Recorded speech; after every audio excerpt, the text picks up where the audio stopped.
Біздің Python бойынша сынақ тестімізден шамамен 40 шақты мұғалім өткен екен, және де қазіргі таңда орта баллы 7,25 болып тұр. Толық ұпай 15 екенін ескерсек, бұл негізінде өте жақсы результат деп айта алмаймыз. Қазір сол сұрақтардағы жауаптар қалай болатындығын талдап өтейік. Бірінші кезекте бізде А-ның мәні нақты 4, Б тең А көбейту 3 дейді. Яғни А-ның мәні 4 екенін ескерсек, дальше Б-ның 12 екендігін есептеп алуға болады. Және де одан кейін Б-ның мәнін ескере отырып, жаңа табылған 12-ні X-тің мәнінде анықтауға болады. Егер А бізде 4 болса, одан кейін қосу 12, яғни Б-ның мәні көбейтілген 2. Математикадағы білімімізді қолданып, көбейтудің осы тұста бірінші орындалатындығын ескеруіміз қажет. 12 көбейту 2 бізде 24, қосу 4, 28 деген жауапқа алып келеді екен. Келесі есепке өтетін болсақ, А-ның мәнін 4, Б-ның мәнін 1 деп қабылдап, мына кодтың қандай нәтиже беретінін табуға тырысайық. А-ның мәні 4 болатын болса, Б-ның мәні 1 болатын болса, S сәйкесінше Б мен А-ның қосындысы 5-ті береді деген ой келуі мүмкін, бірақ бұл қате. Көп мұғалімдер осы сұрақта 5-ті таңдаған екен. Неліктен қате? Себебі бізде input функциялары мәліметті қабылдаған кезде тек қана текст форматында str типінде қабылдайды. Бұл дегеніміз мына 4 пен 1, бұл сандар емес, символдық 4 пен 1. Және BA мәндерін қосқан кезде бірінші B 1, және де артына A 4 тіркеліп, 14 деген жауапты шығарады екен S. Келесі есепке өтетін болсақ, бұл жерде уже байқасаңыздар input емес, int input деп int бүтін санға айналдыру функциясы қолданылған. Яғни осы тұста A 4 B тең 5 деген сан ретінде есептеу жүргізуге болады. Бұл жерде есептеу қалай жүргізіледі? F тең A көбейту B, яғни 4 көбейту 5 азайтылған 4-тің мәнін қайтадан. Сонда мына екеуін көбейткенде бізде 20, азайтсақ 4-ті 16. F-тің мәні 16-ға тең екен. Бірақ шығарған кезде F-ті емес, 2 еселенген F. F көбейту 2 дейді. Демек бұл бізде 32 деген жауап қалып келеді. Келесі есепте А-ның мәні нақты 15, ал Б-ның мәні А бөлінген 2, содан кейін қосылған 8 дейді. Біз бұл жерде 2 бөлу символ қолданылғанға мән беру керекпіз. 15-ті 2-ге бөлетін болсақ, бізде 7,15 шығады. Бірақ 2 бөлу тұрғандықтан бүтін бөлігін ғана қарастырамыз, яғни 7-ні, ал бөлшегін қарастырмаймыз. Сонда бізде мына жерде тек қана 7 қалса, оған 8-ді қоссақ, қайтадан 15 шығады. А-ның мәнінде 15, Б-ның мәнінде есептеуден 15 екен. Егер айтады, А мен Б-ның мәні тең болатын болса, онда equal деген сөз шығар. Сонда жауабы equal. Келесі есепте X-тің мәні нақты 7. Айтады, егер де X-ті 2-ге бөлгенде бізде процент символы тоже бөлу амалын орындайды. 7-ні 2-ге бөлгенде қалдығы 1 қалатын болса дейді. Процент ол бөлуді орындап, тек қалдығын ғана көрсетеді. Негізінде 7-ні 2-ге бөлетін болсақ, біз 3,15 аламыз. Және де калькулятор арқылы осы жауапты алып, көп адамдар мына артында тұрған 5-ті мына 1-мен бірдей емес қой деп, мына if жанында жазылған шартты қате деп ойлап, even'ді таңдап кетіп жатады, бірақ бұл дұрыс емес. Неге? Себебі калькуляторда 7-ні 2-ге бөлгенде шығатын 3,15, бұл жердегі үтірдің артында тұрған бүтін 0,5 деген бұл бөлшегі, ал процент ол қалдығын көрсетеді. Қалдық және бөлшек ол екеуі екі түрлі нәрселер. Сондықтан да мына жердегі 5-ті қалдық деп алған бізде қате болады. 7-ні 2-ге бөліп, оның қалдығын қалай түсінеміз? Бізде 7 алма бар деп ойлайық, оны 2 оқушыға теңдей бөліп беру керекпіз. Теңдей бөліп беру үшін екеуіне де 3-3-тен береміз. Сонда 6 алма кетеді жаратылып, ал біреусі қалдық қалады. Демек 7-ні 2-ге бөлгенде қалдық 1 қалады деген әңгімеміз біздің дұрыс екен. Сондықтан да біз if орындалғандықтан от деген жауапқа қол жеткізеді екенбіз. Келесі есепте А-ның мәні нақты 7, ал Б-ның мәні осы а арқылы өрнектеп алу керек біз ойша. Ол 7-ден 10-ды азайтқанға тең екен. Бұл дегеніміз -3. Енді біздің шартымыз не дейді? Егер аның мәні 0-ден кіші болса дейді. Аның мәні 0-ден кіші емес. Мына шартымыз қате. Or немесе b-ның мәні 0-ден кіші болса дейді. B-ның мәні как раз таки -3, 0-ден кіші. Мынау бізде дұрыс болып тұр. Енді қараймыз. Бізде екі шарт берілген, соның біреусі қате, ал біреусі дұрыс. Арасында тұрған оператор or берілген екі шарттың хотя бы біреусі дұрыс болса, бізге жалпы дұрыс деп қабылдауға мүмкіндік береді. Демек бізде бір дұрыс болған шарт осы print a көбейту b-ға қол жеткізеді екен. Сонда a көбейту b 7 көбейтілген -3 бізде -21-ге тең екен.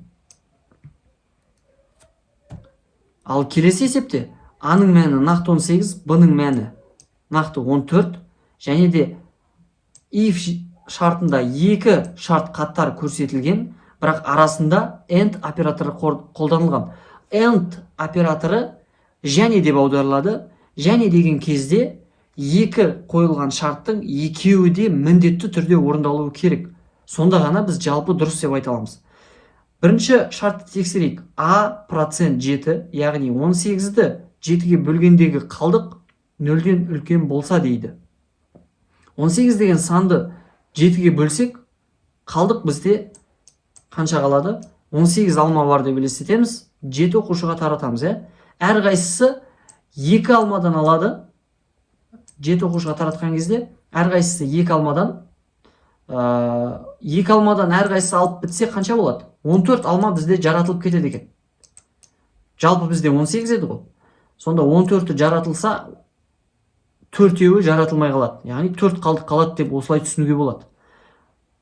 Яғни a % 7 бізде 4-ті береді екен. Ол 0-ден үлкен. Демек мына шартымыз біздің дұрыс. Екінші шартты қарайық. b % 7. b-ны 7-ге бөлгенде қалдық 0-ден үлкен ба? b бізде 14. 14-ті 7-ге бөлсек қалдық қалмайды. Ол нақты бөлінеді. Қалдығы 0-ден үлкен деп айтылған мына жердегі шарт бізде қате. Енді арасында and операторы тұрғандықтан екеуі де орындалуы керек еді. Ондай жағдай болмады. Бізде біреусі қате болып қалды. Сол үшін мына printқа бізде жол жоқ. Біз else-қа өтіп, мына өрнектің мәнін табайық. Бұл жерде a бізде 18 қосылған, b-ның мәні 14 көбейтілген 2. Көбейту амалын бірінші орындаймыз. Сонда 14-ті 2-ге көбейтсек 28, 28 көбейту 18, 46 шығады екен. Келесі есепте бізде a-ның мәні 18 болып тұр, ал b-ның мәні сол 18-ді 4-ке бөлгендегі мәні екен. 18 4-ке бөлетін болсақ, бізде 4,5 қалады. Бірақ мына жерде 2 бөлу тұрғандықтан біз мына артындағы бөлшегін қарастырмаймыз. Тек қана 4 қалды деп есептейміз. Енді a көбейту b бізде 18 көбейту 4 72-ні береді. Ол 100-ден үлкен деп айтуымыз қате. 72 100-ден кіші. Демек, бірінші шарт қате. Одан кейін екінші шарт тексерейік. a мен b-ның көбейтіндісі 50-ден кішкентай болу керек дейді. Бізде a мен b-ның көбейтіндісі 72, ол 50-ден үлкен. Мына шартта қате. Енді келесі үшінші шартты қарастырайық. a мен b-ны көбейтіп, одан 30-ды алсақ дейді. 18 көбейту 4 азайтылған 30, ол бізде 42-ке тең. Және де бұл мән 50-ден кіші болса дейді. 50-ден кіші екендігі бұл рас нәрсе. Сондықтан да осы шарт бізде дұрыс. a минус b, яғни 18 минус 4, бұл 14-ті береді екен. Келесі есепте a-ның мәні нақты 21, ал b-ның мәні осы a-ны 8-ге бөлгендегі қалдық. 21-ді 8-ге бөлсек, оның ішіндегі 16-сы 8-ге нақты бөлінеді, 5-еуі қалдықты береді екен. Яғни b-ның мәні 5-ке тең. Енді a мен b-ны көбейткенде 100-ден үлкен болса дейді. 5 пен 21-ді көбейткенде шығады 105. Және бұл 100-ден үлкен. Мынау дұрыс екен. Дұрыс болған жағдайда ішіне кіреміз. Бұл шарттың ішіне сәйкес бұл кірістірілген шарттар деп айтылады. Тағы да үлкен бізде кезекті шарттар қойылған екен. Оның ішіндегі if а мен б-ны қосқанда 25-тен үлкен ба дейді.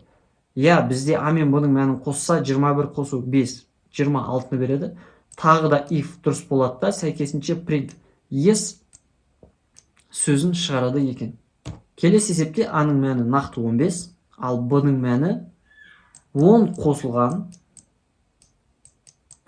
а-ны 10-ға бөлгендегі санның бүтін бөлігі.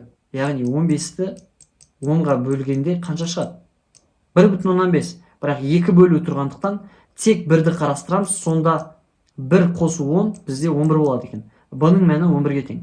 Егер де а кішкентай болса б-дан дейді. Біздің жағдайымызда а кішкентай емес, а үлкен. Сондықтан мынау қате. Егер а мен б тең болса дейді, тоже тең емес, екеуі екі түрлі. Онда else бөліміне өтеміз да тағы да кірістірілген шартқа түсеміз. Бұл жерде if бөлігінде не деп айтылған? Егер а үлкен болса 0-ден, немесе б үлкен болса 0-ден дейді.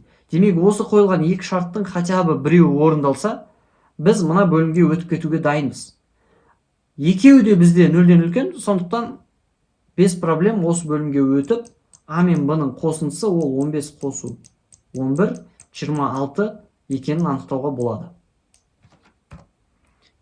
Келесі есепте а-ның мәні нақты 7, б-ның мәні 10 азайтылған 7 көбейтілген 2. Тағы да математикадағы приоритет еске түсіріп, көбейтудің бірінші орындалатындығын түсіну керек. 10-нан азайтамыз 14-ті, бұл минус 4-ке тең екен. Енді айтады, егер а үлкен болса 0-ден, бұл дұрыс, және б үлкен болса 0-ден дейді. Және тұрған кезде екеуі де міндетті түрде орындалуы қажет, бірақ бізде б 0-ден үлкен емес. Сондықтан біз бұл жерге кіре алмаймыз. Else бөліміне өтіп, кірістірілген жаңа шартқа кіреміз да, бұл жерде айтады, егер а үлкен болса 0-ден, немесе б үлкен болса 0-ден дейді. Екеуінің хотя бы біреусі 0-ден үлкен болса деген сөз ғой былайша айтқанда. Иә, бізде а 0-ден үлкен болғандықтан, біз осы бөлімге доступ алып, жалпы жол алып, а қосу б көбейту 2, яғни 7 қосу б-ның мәні бізде минус 4 көбейтілген 2. Тағы да естен шығармаймыз, көбейту бірінші орындалады, сонда минус 4-ті 2-ке көбейтсек, минус 8, 7 минус 8, ол бізде минус 1 деген жауапты береді екен. Келесі есепте бізде уже циклдар қолданылған, нақтырақ айтсақ, цикл while. n-ның мәні басында 7-ге тең, ал факториал деген айнымалының ішінде бізде 1 деген сан сақталған. I-дің мәні 1-ге тең. Айтады, while пока что I-дің мәні n-нан кіші болса, немесе оған даже тең болса, біз мына екі қатар кодты қайта-қайта орындау керекпіз. Бұл не код? Факториалдың мәні бізде 1-ге тең басында, соған көбейтіп жіберу керекпіз I-дің мәнін, ал I-дің мәні 1-ге тең. Сонда мына 1-дің үстінен көбейтеміз 1-ді. Бұл 1 болып сақталады, мәні өзгермейді. Ал I-дің мәні келесі қатарда 1-ге арта түссін дейді. I-дің мәні басында 1 еді. Мына жерде I плюс тең 1 деген сөз, I-дің мәні 1-ге артты деген сөз. Демек, мынаған плюс 1-ді берсек, енді I-дің мәні 2-ге тең екен. Енді осы 2-мен мына циклдың басына қайттан келеміз де тексереміз. I кіші ма n-нен? N бізде 7, ал I-дің мәні қазір 2 болып тұр. Шарт әлі де орындалғандықтан тағы да ішіне кіріп, факториал деген айнымалы бізде жаңа 1 мен 1 көбейтілгенде 1 болды ғой, оның үстінен I-ды көбейтеміз. Ал I бізде қанша? Ол 2. Үстінен көбейтеміз 2-ні. Және де I-дің мәнін тағы да өсіреміз, сонда бұл енді 1-ге өскенде 3 болады. 3-тің мәнін алып, while'дың шартын тексеруге қайттан келеміз. 3 әлі де 7-ден кішкентай, сондықтан қайталап орындаймыз. Факториалдың үстінен уже 3-ті көбейтеміз. Және де I-дің мәнін тағы 1-ге арттырып, енді I 4 болады. 4 әлі де 7-ге жеткен жоқ, 7-ден асқан жоқ. Демек, факториалдың үстінен уже осы 4-ті көбейтеміз. Одан кейін айдың мәні 1-ге артады. Одан кейін ай әлі де n-ге 7-ге жеткен жоқ. Факториалға осы 5-ті көбейтіп жібереміз. Енді қайтадан 5-тің мәні артады. Енді 6 болды айдың мәні. Айды мына жерге қойып тексерсек 6, мынау 7. Әлі де шартымыз дұрыс. Көбейтеміз факториалдың үстінен 6-ны. Мына қатар орындалғаннан кейін енді айдың мәні 1-ге артып 7 болады. 7 кішкентай немесе тең n-ға дейді. Әлі де біздің n-іміз 7 болғандықтан while шарты дұрыс деп факториалдың үстінен осы ай, яғни 7-ні көбейтіп жібереміз. Енді айдың мәні тағы бір рет артып 8 болады да, осы 8-бен мына шартты тексеруге келген кезде 8 кішкентай немесе тең n дегеніміз уже қате болып табылады. Сондықтан цикл while тоқтайды. Ал факториалдың мәні мен айдың мәнін шығару кезінде бізде не шығады?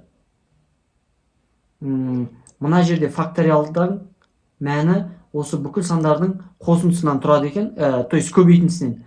1 көбейту 2 көбейту 3 көбейту 4 көбейту 5 көбейту 6 көбейту 7 бұл математикадағы факториалдың мәнімен тұспа-тұс келеді. Бұл 5040-ты береді.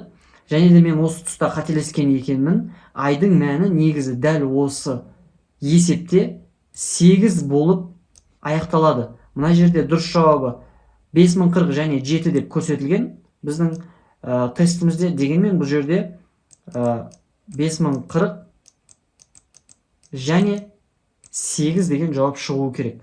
Бұны ерінбей дәл осы кодты компиляторға салып көрсеңіздер де болады. Келесі есеп. Келесі есепте бізде x-тің мәні 66-ға тең, y-тің мәні 10-ға, s-тің мәні 100-ге дейді.